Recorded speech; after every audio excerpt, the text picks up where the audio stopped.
अभी तो इस वक्त मेरे पास इतने ही रुपए हैं, लेकिन आप चिंता मत कीजिए, मैं बाकी के रुपए कल किसी के हाथ भिजवा दूंगा। आप बस मुझे खजान सिंह जी की जमीन के कागज लौटा दीजिए। ठीक ही कर रहे भैरव सिंह जी, हमारे गांव के समधी साहब हो जी। कागज ले जाओ, और भगवान की सौगंध मुझे 1 रुपया ना चाहिए। नहीं भाई जी, ये रुपए तो आपको रखने ही पड़ेंगे।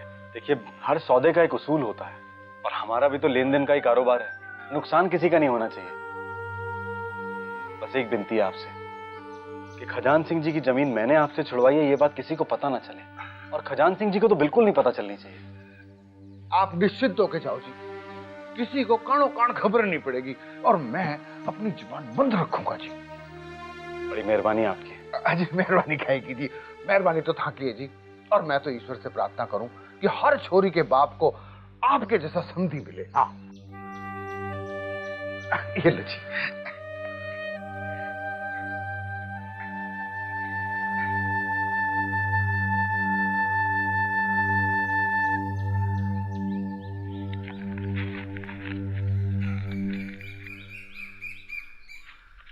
समझी सर, आप जैसा देवता इतना बड़ा उपकार कर सकता है, पर खजान को मालूम चलेगा तो बहुत नाराज होगा, मुझसे कहेगा मैंने ऐसा कैसे होने दिया। आप बिल्कुल चिंता मत कीजिए, मैं आपका नाम बीच में नहीं आने दूंगा।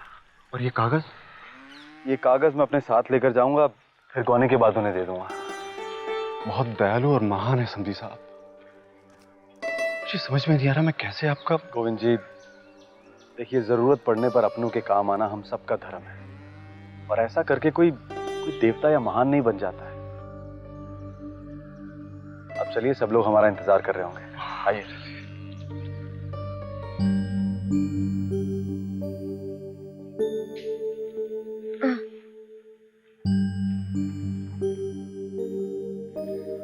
नहीं माँ, तुम खाओ ना। मारे को भी बस, तुम्हारे सामने आ गई, हमारे शरीर में जान आ गई।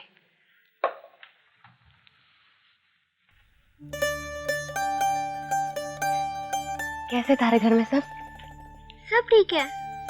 थारी सुगुणा जीजी का गौना होने जा रहा है, थारी तैयारी हो गई? हाँ, सब लोग उसी में लगे हैं माँ। कितने सारे लोगों को न्योता भी तो देना है ना। अपनी कुंकू पत्री देखी ना? बहुत सुंदर है, उसमें मैंने और जगदीश तुम्हारा बाबू का नाम लिखा है। पता है, दादी सा ने सुगना जीजी के लिए ढेर सारा सामान जमा किया है, और उनके जेवर के बक्से में से सुगना जीजी को इतना बड़ा हार भी दिया। और ये देखो, मुझे ये सोने की चेन भी दी। दादी सा ने दी थारे को? पता है, मैंने और जगदीश ने जाकर दहेज वाले कमरे में सारा सामान देख लिया। कितनी सारी चीजें हैं वहाँ। एक बड़ा सा पलंग, एक रंगीन बड़ा सा टीवी, और वो आईने वाला टेबल जिसके सामने खड़े होकर तैयार होते हैं, और नंदोई साइकिल, मोटरसाइकिल भी है, और बहुत सारी चीजें हैं। अब देखोगी ना तब जानोगी। पता है, दादी सा ने मुझसे क्या कहा? सारा सामान अच्छे से देख ले बिंदनी, फिर जाकर अपने माँ बापू को बताना कि मैं अपनी छोरी को गौने पर क्या क्या दे रही हूँ। माँ, तुमने और बापू ने मेरे गौने पर मुझे टीवी क्यों नहीं दिया? दिया होता तो मैं उसे अपने कमरे में ही रखती, जब जी करता उसे देखती। लाडो,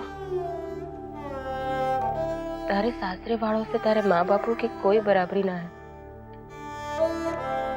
उनके सामने खड़े होने की हैसियत ही ना है हमारी। बहुत भाग वाली है तू, जो इतना अच्छा सासरा और सास ससुर मिले तारे को। माँ, तुम उदास क्यों होती हो? मैंने तो बस ऐसे ही पूछ लिया।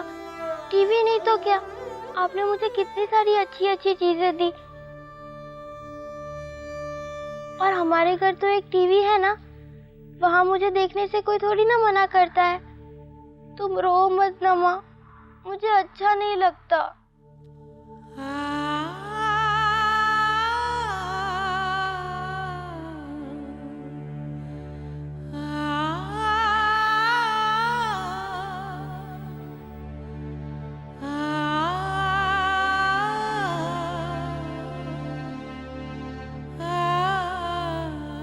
आनंदी बेटा, चल जाने की तैयारी कर।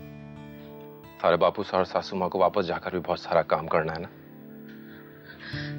छोरी से बात करने में पूछना ही भूल गई।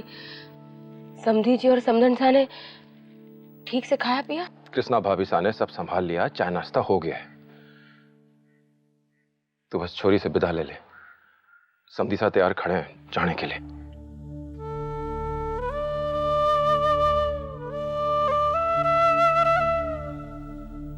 अभी तो आई है लाडो, अभी चली जावेगी?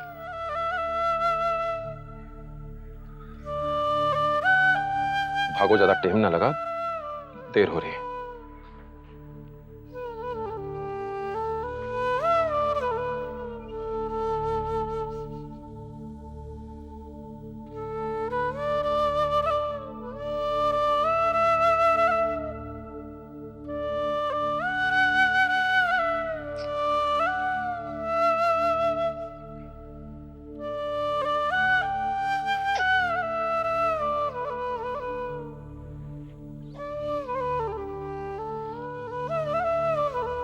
चल लाडो।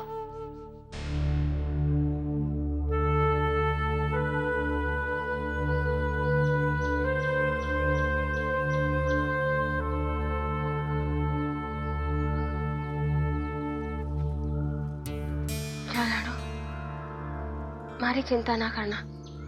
हाँ? माँ, अच्छे से खाना खा लेना और वैसे से दवाई भी ले लेना। ले लूंगी।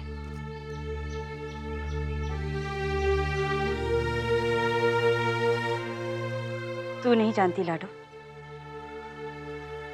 माँ बापू के लिए औलाद ही वैद्य हकीम का काम करती है।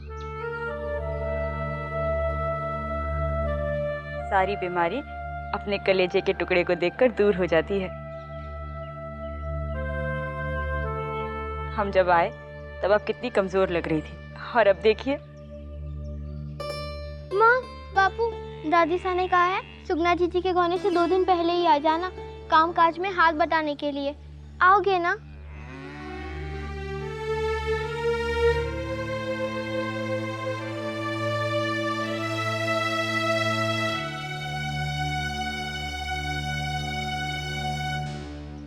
खजान सिंह जी, एक विनती है आपसे। देखिए, ज्यादा कुछ लाने की जरूरत नहीं है, बस शगुन कर दीजिएगा।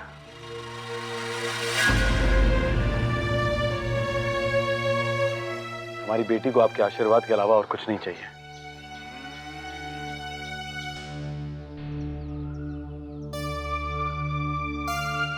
चलिए बेटा। चलती हूँ माँ, जल्दी से आ जाना।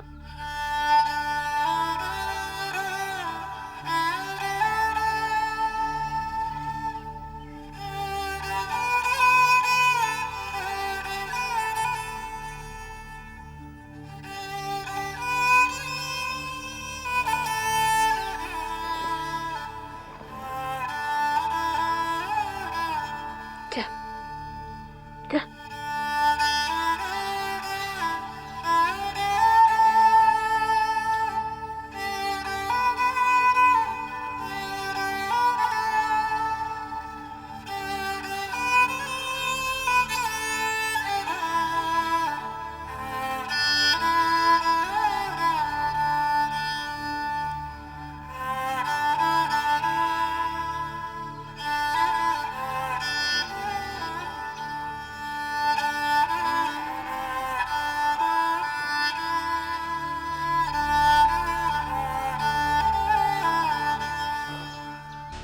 अच्छा खजान, मैं भी चलता हूँ।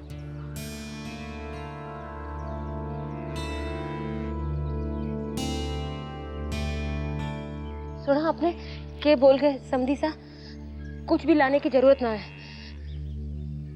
कितने भले लोग हैं आनंदी के सासरे वाले, और आप ना जाने के सोच के परेशान हो रहे हो। अब जाओ, जाके जमीन छुड़वा लो। भागो, ये तो बड़प्पन है। समधी साखा जो है सब बोल रहे हैं, पर तू मासा का स्वभाव तो समझे है ना। उस सुगना के दहेज वाली बात क्यों सुनाई आनंदी को? अरे आनंदी तो बच्ची है, मासा की बात ना समझे, पर तू तो समझ। फिर बिरादरी का भी तो सोचना पड़े। हमारे पास और कोई रास्ता ना है, भागो।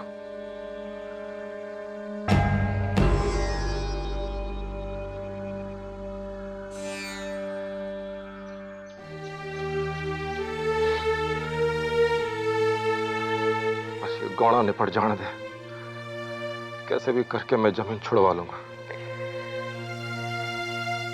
भरोसा रख। तो अच्छी घरवाली वो होवे है जो पूरे परिवार को संभाले, एक धागे में पिरो के राखे सबको।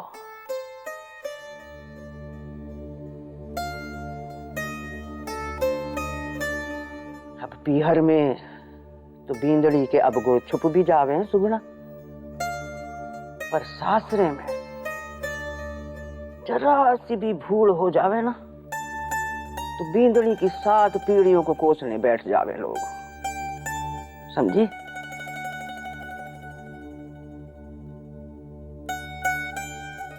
हरा बींद तो भला दिखे वैसे तकड़ से ही लागे कि अपनी बींदड़ी के आगे पीछे ढोलता रहेगा पर जब तक सास ससुर को खुश करने की ना सोची ना, तब तक सासरे में ना निभने वाली छोरी, ना निभने वाली। इसीलिए अपने माँ बापू जैसा ही समझना दोनों को, ऐसा ही प्यार देना, उनकी हर बात मानना, उनका आदर करना, उनके खान पान, उनकी सेहत का ध्यान रखना। ये सब करेगी, फिर देख कैसे लाड करेंगे अपनी बींदड़ी से थारे सास ससुर।